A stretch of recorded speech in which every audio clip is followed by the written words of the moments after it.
හයි යාළුවනේ. අද අපි කතා කරන්න යන්නේ ලෝකයේ තියෙන අභිරහස්ම සහ භයානකම රටක් ගැන. ඒ තමයි උතුරු කොරියාව. මුළු ලෝකයේම සම්බාධක පනවල කොන් කරලා තිබුණත් මේ පුංචි රට ඇමරිකාව වගේ මහා බලවතුන්ව පවා බය කරගෙන ඉන්නේ කොහොමද? ඔවුන් සතුව තියෙන ලෝකයේම මවිත කරන ඒ මාරක තාක්ෂණයන් මොනවද? අද අපූරු ලෝකයේ තුලින් අපි හෙළි කරන්නේ උතුරු කොරියාව සතු ලෝවම පුදුම කරන තාක්ෂණයන් 8ක් ගැනයි. වීඩියෝ එකට යන්න කලින් ඔබ තාමත් අපේ channel එක subscribe කරලා නැත්නම් දැන්ම subscribe කරන්න. මේ වගේ ලෝකයේ උඩු ඉටිකුරු කරන තොරතුරු හැමදාම දැනගන්න සීනුව ලකුණත් ඔබ අමතක කරන්න එපා. එන්න අපි බලමු කිම් ජොන් උන් සංගවාගෙන ඉන්නේ ඒ මාරක ආයුධ මොනවද කියලා.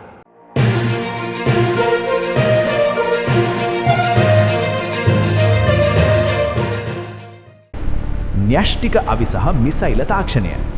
පළවෙනි දේ තමයි ඔවුන්ගේ න්‍යෂ්ටික බලය. උතුරු කොරියාව කියන්නේ අද වෙනකොට ඇමරිකාවේ ඕනෑම නගරයකට ප්‍රහාර එල්ල කරන්න පුළුවන් තරමේ අන්තර්මහාද්වීපික බැලිස්ටික් මිසයිල කියන රටක්. විශේෂයෙන්ම හ්වාසොන් වගේ මිසයිල වලට ලෝකේ ඕනෑම තැනකට න්‍යෂ්ටික බෝම්බයක් අරන් යන්න පුළුවන්. මේක තමයි කිම් ජොන් උන් සතු ප්‍රබලම තුරුම්පුව. අද්භූත සයිබර් හමුදාව.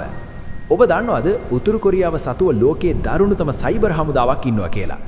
ඔවුන්ගේ හැකර්වරු ලෝකයේ ප්‍රධාන පෙළේ බැංකු වලින් ඩොලර් බිලියන ගණන් සොරකම් කරලා තියෙනවා.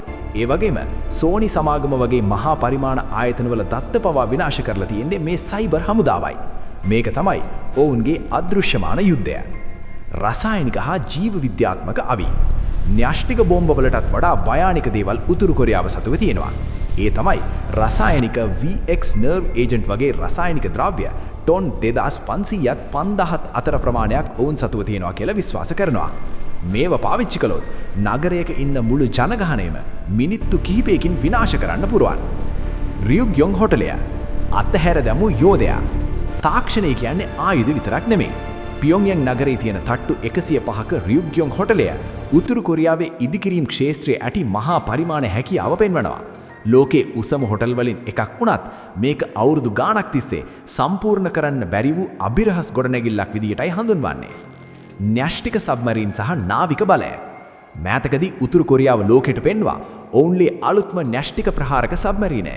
මේක මුහුද යකින් රහසිතව ගිහින් සතුරු රටවලට න්‍යෂ්ටික ප්‍රහාර එල්ල කරන්න පුළුවන් විදිහටයි හදලා තියෙන්නේ. මේ නිසා ඇමරිකානු නාවික හමුදාව පවා ඉන්නේ ලොකු අවධානකින්. ලොව විශාලතම ස්පෙෂල් ෆෝස් හමුදාව. උතුරු කොරියාව සතුව ලෝකයේ විශාලතම ස්පෙෂල් ෆෝස් හමුදාවක් ඉන්නවා. සෙබළු ලක්ෂ 2කට වඩා ඉන්න මේ බලකායේ අය ලෝකයේ කටුම පුහුණුව ලබන අයයි. ඔවුන්ට පුරුවන් රහසිත උමන් මාර්ග හරහා දකුණු කොරියාවට ඇතුල් වෙලා ක්ෂණික ප්‍රහාර එල්ල කරන්න. ඉලෙක්ට්‍රොනික යුද තාක්ෂණය. සතුරු රේඩාර් පද්ධති සහ සංනිවේදන ජාල අවලු කරන්න පුරුවන් උපකරණ උතුරු කොරියාව සතුයි. ඔවුන්ට පුරුවන් ගුවන් යානාවල GPS පද්ධති අක්‍රිය කරලා ඒවා අතරමන් කරන්න. මේක ඊටාම සංකීර්ණ සහ රහසිත තාක්ෂණයක්. මහා පරිමාණ උමන් ජාලය. මුළු උතුරු කොරියාවම යටින් උමන් මාර්ග ජාලයක් තියෙනවා කියලා ඔබ දන්නවද? යුද්ධයක් ආවොත් මුළු හමුදාවටම නායකයන්ටම ආරක්ෂිතව ඉන්න පුරා නගර පවා මේ පොළව යට හදලා තිනවා. මේව විනාශ කරන්න ලෝකයේ තියෙන කිසිම බෝම්බයකට බෑ. ඉතින් යාළුවනේ මේ පුංචි රට ලෝක බලවතුන්ව බය කරගෙන ඉන්නේ ඔය වගේ මාරක තාක්ෂණයන් නිසායි. ඔබ හිතන්නේ උතුරු කොරියාව ඇත්තටම ඇමරිකාවට වඩා බලවත්ද? නැත්නම් මේවා නිකම්ම පෙන්වීමට කරන දේවල්ද? ඔබේ අදහස පහලින් කමෙන්ට් කරන්න. වීඩියෝ එක වැදගත් කියලා හිතනවා නම් තවත් කෙනෙකුට බලන්න ෂෙයා කරන්න. අපූරු ලෝකය subscribe කරන්න අමතක කරන්න එපා. තවත් මෙවැනිම අභිරහස් තොරතුරකින් නැවත හමු වෙමු. ජය වේවා.